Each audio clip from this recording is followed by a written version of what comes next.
I wanted to talk to you guys about what happens when God shows you your purpose.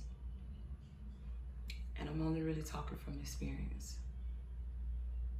When God showed me, I ain't gonna say showed me, but told me what my purpose was, I asked first. And guess where I was? Guess where I was in life? Living in pure sin. I had a girlfriend. I was about to get ready to host a rainbow gay night at a club. I was going to be hosting it, doing a night once a week. I had talked to the best gurus in the gay community, the best hosts to give me, advice and pointers on how to go about it. It was 2 days before the interview. So, like I said, I'm living in the midst of sin. I sitting at my table one day, I heard out of nowhere. Now, remind you, my faith wasn't strong at this time at all. I don't even think I was fully, when you just trying to find your way and trying to figure it out, and you just happen to ask God for something just so you can see, like, is he gonna show it to you? Is he real? Like, I was in a position in that type of mind frame. And I heard it as clear as day. God said, you're gonna be a teacher. Now, at this time, I don't know nothing about God, really. So I'm thinking like, I know that wasn't my voice. It's so crazy. I know it wasn't my voice. I know it wasn't just like, that something spoke to me. I'm thinking like, oh, I'm going to be a teacher, like a school teacher. I'm going to be teaching children. I'm going to work with children. Until God started showing me, no, you're going to be a spiritual teacher. And when God show you your purpose, it don't matter where you at in your life. It don't matter what you're going through. And nobody else may see it. Nobody else may understand it. Nobody else may get the message or the sign when you get it. You might try to explain it to somebody. They might look at you like you crazy. You don't know what you're talking about. Or they might think, whatever. But you gonna know for a fact it was God telling you something. You might not know how you gonna get there. You might not know where to start at. But you know what you heard. You know what God showed you. You know the confirmation that he gave you to put that stamp on what you prayed for when you ask God to show you what your calling or what your purpose is. So like I said, I'm sitting at my kitchen table and I heard it as clear as day, sitting there with a friend. You're going to be a teacher, just like that. Now, I done had to go through so many different steps to get to this point. I've had to go through so many trials and tribulations to get to this point, to even be able to sit in front of this screen and talk to people who I don't know. They don't know me. They could judge me. But God done put me in that mind frame to say, you better speak. It's time. It's time. I told you years ago. I called you years ago. It's time. It's time to step in. It's time to walk in it. And ain't no going back. I can't go back. I don't even, how I'm gonna go back when it's like fire burning up in my bones, shut up in my bones.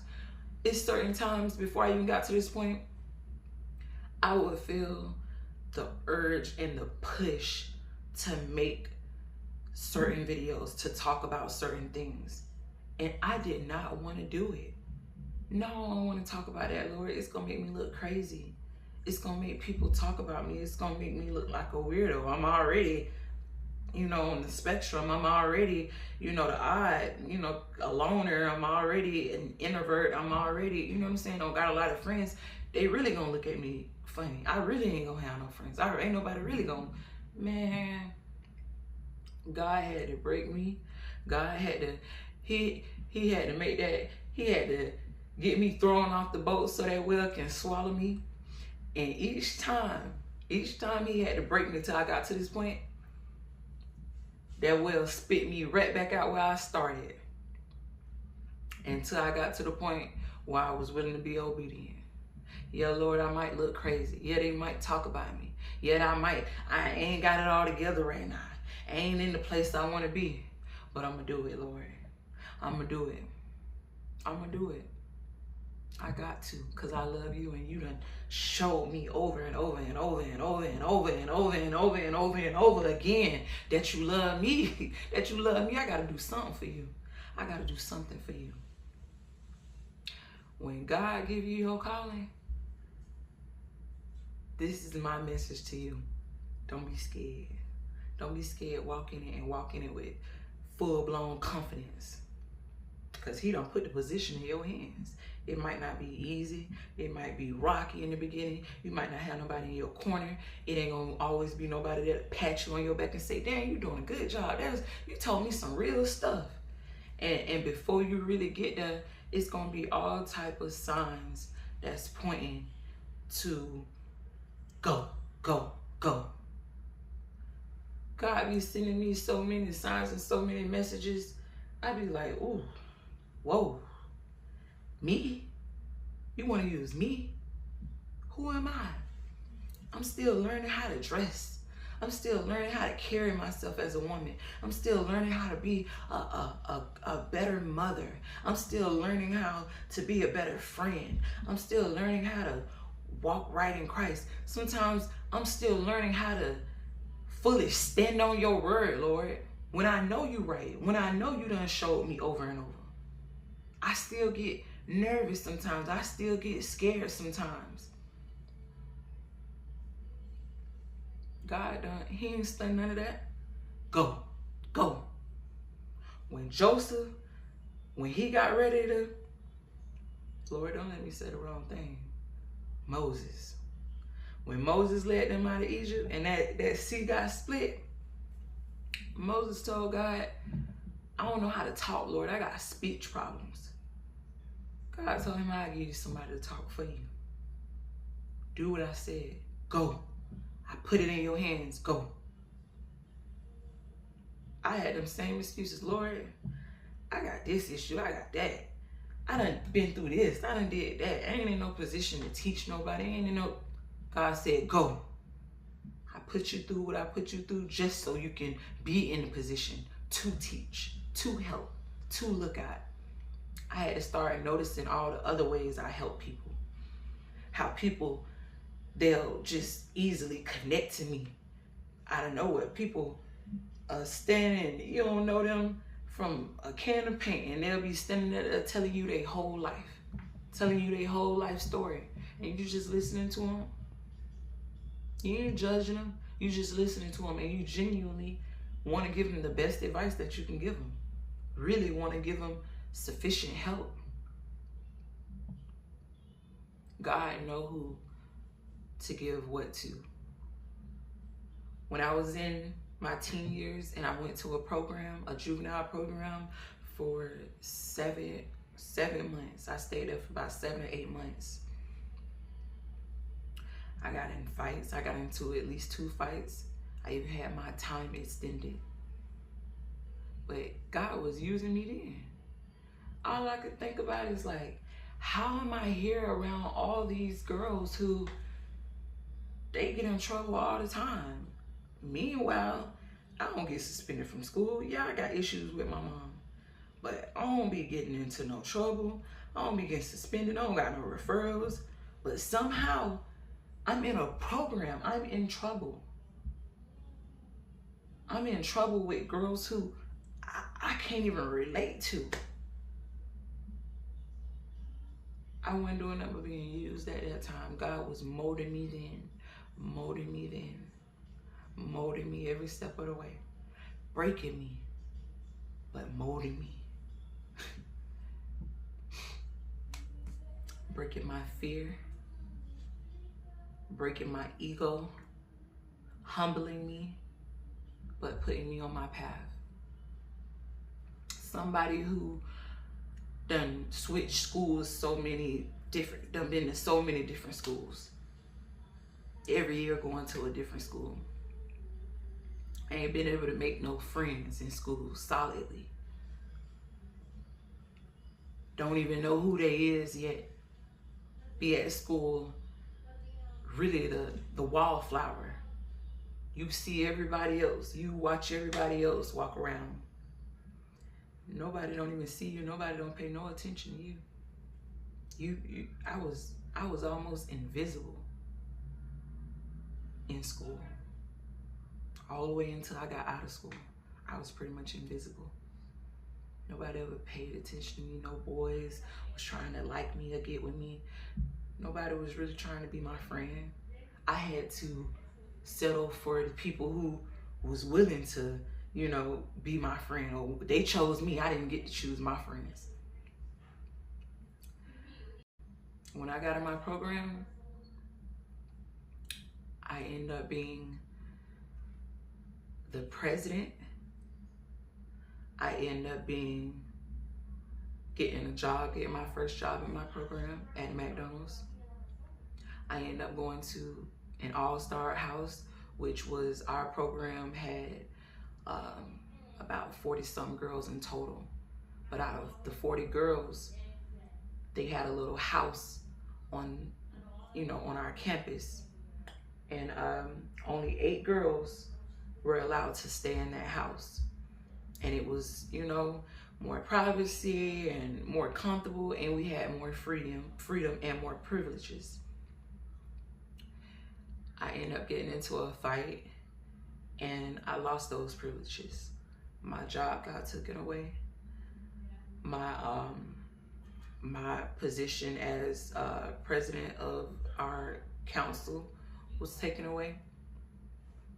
But you know what? The reason I feel like it was taken away, God was giving me a taste of what it is to have some power. Let me give you some power and see what you do with it. I found myself, I was still a sweet girl, but I was still a sweet girl, but I found myself being, you know, feeling myself in my power, like with certain things. Because I could call shots. I could be like, oh, you know, if you doing this, you can't go to movie night. Or, you know, like the little threats that people with power be making. God snatched that right up from under me. Let me break you. Let me humble you. But you know what? After he humbled me, and I recognized that he was humbling me, he gave it back to me. He put me back in position. No, I didn't get the position that I had before, but I was able to become vice president of our council before I left. I was able to go shopping before I left with my check. And I didn't have that much more longer left anyways, but still. Children, mommy duty calls. I had to just, sorry about the noise. But like I was saying, God snatched that position from me. He gave it back. But even then, as a little girl, a little 15, 16-year-old girl, God was molding me then at a young age, and I'm glad he did it then. Then when I got a little bit older and started really feeling myself, and I was able to grab the attention that I used to kind of, you know, want. I ain't ever hate on nobody because they had it, but I did want to be seen. I did want to be recognized. I didn't want to just be overlooked. When I did grab that attention, I didn't abuse it. It's so many people come in my inbox just to talk, just to, and it blows my mind. Like, I done had men reach out to me just to talk, to get a woman's perspective on what's going on in their life, what's going on in their relationship. They ain't trying to holler at me or nothing. You seem like a woman who got some sense. You seem like a woman who got a good head on their shoulder. Tell me this. Can you help me with this? Can you tell me this? And it be blowing my mind. At work, if I done been in a higher position. I don't try to make nobody feel bad. I don't try to make nobody feel no type of way, because baby, I ain't no better than you. I ain't no better than you. This can get taken from me by the blink of the eye. God giveth and he take it away. And I know that. So I ain't finna act like I'm better than nobody, because I'm not. Nowhere near better than nobody. I might be a little perfectionist in my own little way. I don't think I'm better than nobody else, because I'm not. I'm human just like anybody else. When God show you your calling, walk in it, grow in it, embrace it. Don't fight it. Don't be like Jonah in that well. He knew why they were throwing him off that boat. God set him in that well and gave him something to think about. God set me in that program and gave me something to think about. Molded me to get to where I'm at right now today. I know everything I got is by the grace of God, and I know it can be taken just as easy as he gave it to me. The position I got at my job, baby, the last job I had, I was dealing with so much sexual harassment. I couldn't do nothing but cry. I laid in my bed one night and cried, and I said, Lord, I can't do this no more. I can't do this no more, because it's breaking me. I don't even want to get up and go in this place. I don't even make enough money here. But I also understood why God put me in that position. You're going to get swallowed in this well until you do what I want you to do. Because you know you ain't got to, this ain't where you got to stop at. You done had better than this.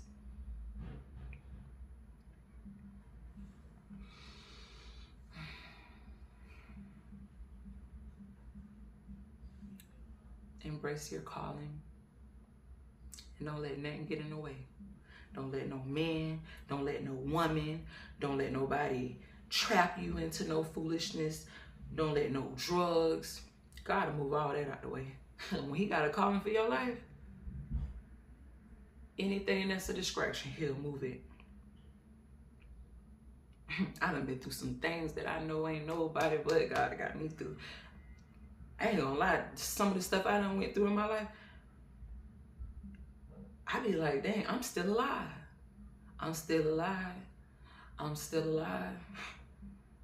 When I walk out the house, I know I'm protected, because I done put it in his hands.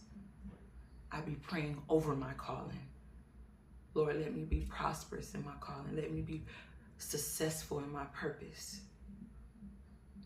And God do just that. He do just that. I appreciate you guys for taking the time to listen. And until next time, bye.